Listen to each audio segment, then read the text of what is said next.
Welcome everyone. Today I'm going to show you how I started with a little plan on a post-it note and used some colored pencils and a half a sheet of paper to make this birthday cake card for the birthday for someone I love. Feel free to draw along with me or just watch. For this birthday card, I like to use a ruler because it has a lot of straight lines and I want to make sure that it's centered in the page and that everything is even. I start by marking about 2 1/3 centimeters from each side of the card so that I can have my cake centered and just the right size so it fits in the card nicely. And after that, then I'm going to be thinking about where the top of the cake is and then going back and drawing a line where I want the bottom of the cake. And I'm using the ruler to make sure I get a straight line that's even across the page from my first set of dots to my next set of dots.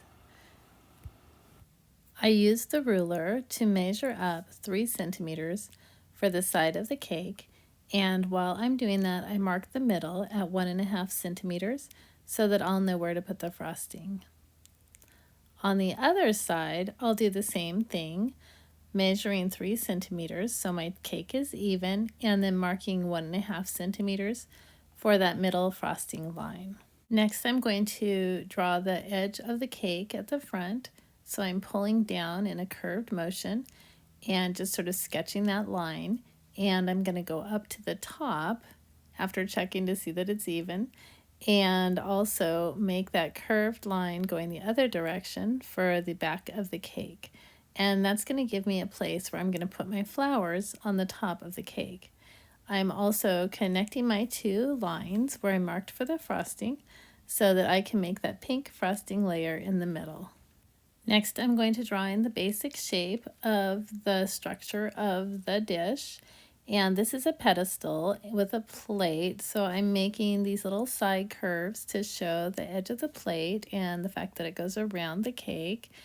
And then I'm going to look at the middle of my cake, and I'm just measuring, since mine's 6 centimeters across, I'm just going to mark the 3, and I'm going to use that mark to guide me so that my pedestal stand is right in the middle of the cake. And I'm just drawing it down about 3 centimeters before I get to the pedestal base. And now I'm using the ruler again to draw the base, and since I have 5 in the center, I'm going to go 2 centimeters on each side in order to have the base be about the right size.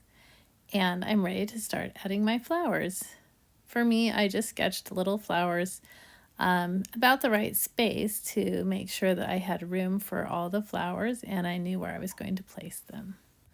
The next thing I do is take my darkest color and add an oval in the center of each flower, and that's going to be a base that I draw around, just attaching little half circles so that it's like a sort of flattened but fully bloomed peony. The peonies actually inspired the top of this cake, and so that dark spot in the middle is just intended to be like a big shadow. And I think that these also look like flowers you might see on the top of a cake made of frosting. So I'm really thinking about the peony in my head and also about what frosting is going to look like on the top of the cake for the flowers. I keep adding the details for each flower in the same way until I have all 5 flowers on the top of my cake, filling in the basic space.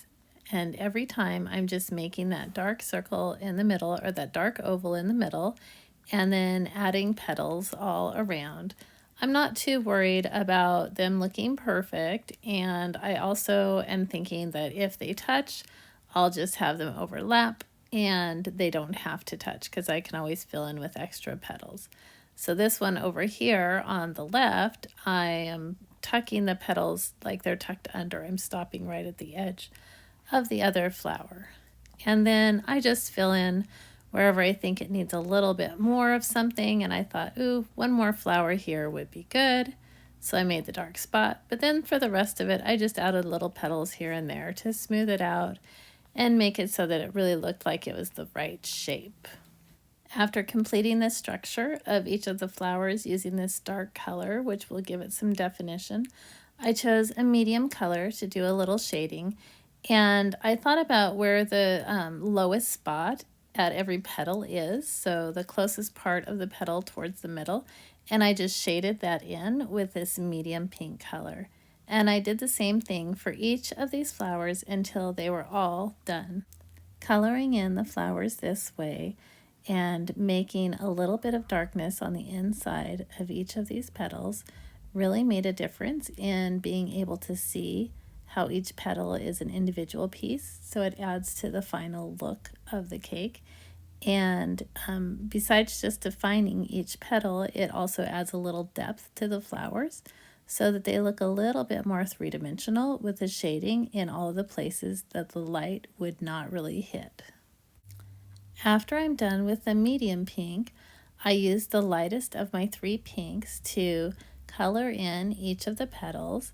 And at the very beginning, I was being a little bit careful not to go over the lines of my darker colors because I wanted to make sure that I didn't blur it too much. But what I discovered with these particular colored pencils was that as I went over it, it didn't blur the lines too much, but it did make it a little bit softer. So it looked nice, I thought, with coloring right over the top of my other pinks, except for the middle portion of each flower. I would recommend that if you do this particular card, you might consider testing your colored pencils to see whether you prefer the effect that you get when you layer your colors or whether you prefer to do the colors individually without layering. Different types of pencils respond different ways to layering, and so it's a good thing to try out and just think about it when you're working on it to see what you want to do. Next, I fill in the cake portion, and I had just a little bit of the top of the cake that wasn't colored with flowers, and then I went down the sides and around the edge using these little teeny circular motions, and I did some straight lines at the edge where I'm going to be making it darker, but for most of the cake I tried to do little teeny swirlies so it has that bubbly cake-like texture and I don't have a stripy effect. I wanted to make the frosting in the middle before I finished doing the cake because I wanted to have a nice strong line at the top, and then I also wanted a little bit of space where it looked like it was dripping down, and then I wanted to color around that. So I drew that straight line and then the curvy line below, followed by filling it in. And I went over a couple times just to solidify that color because the first time it left some little white spots. And so if you feel like you have a color that hasn't filled in well enough, you can always just go over it again if you're using colored pencils. After I finished the frosting layer in the middle, I went back and returned to doing my cake, and I used that same yellow again, and I just made more of those little teeny swirly lines. And as I was doing that, I thought about making darker and heavier coloring at the edges to make it look a little bit like there was some depth to it. And I left the front of it in the center where the light would be shining on it a little bit lighter. And I was doing that to make it look like it was a round cake. So you can see me going over the edges quite a bit more than I am going over the middle. I also spend a little bit more time shading the bottom because the light would be shining a little bit from above, and so the bottom would be a little darker. So you can see that I'm spending even more time on the bottom than I had spent on the top, making it a little darker, and especially at the edges. And as I'm finishing it, I see that it is indeed a little bit lighter in the middle, giving that illusion of being a little closer and lit up. After the cake is done, I'm ready to make the pedestal plate that it sits on. And I start by making a little round edge next to the cake and then going across the bottom and make a little round edge up at the top. And this shows that the cake is sitting on a plate, and it shows the curve going towards the back and also a shadow. I finish the cake plate shape, and then I go over it a few more times here and there to darken it up and create a little bit more of a line that will catch the attention of the eye and just brighten it up. So you can go over your line as many times as you want to make it darker each time. And then I just went back and filled it in with the lighter green so that that is the main color of the plate. I used that same light green pencil just to make an oval that shows the thickness down below.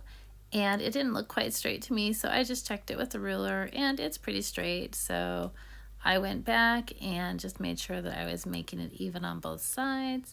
And then down at the bottom of the pedestal, I just made that shape where I made it a little bit taller towards the middle and smaller at the edge. But then I was thinking about how there's often a little bit of an extra round thick spot right at the edge, so I did that as well.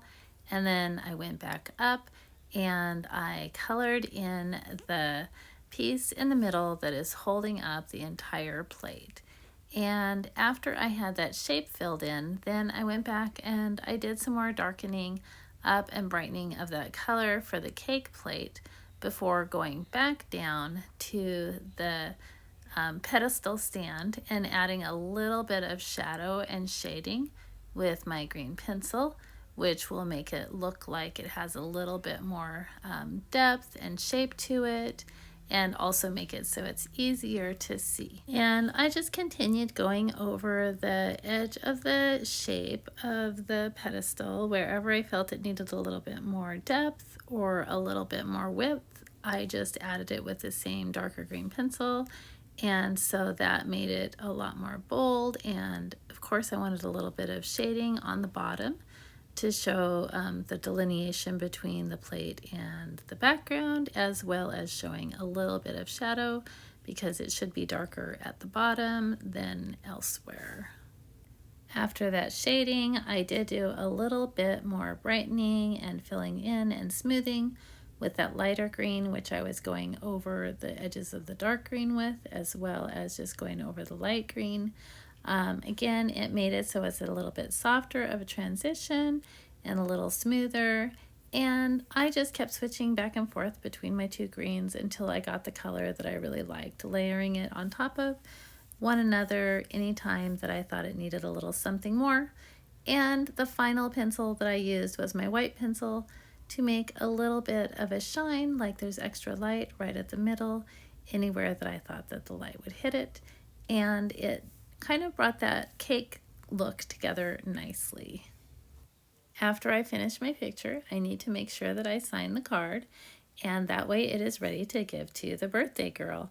I know she's gonna like this cake. It reminds me of her with the flowers and the cute little pedestal. I hope that you enjoyed watching or drawing along, as I used just a few colored pencils to take this little post-it design and turn it into a nice birthday card for somebody that I love. If you enjoy this content and you would like to have more people have an opportunity to see how to make some quick and easy cards for different occasions, please like and subscribe and share with your friends.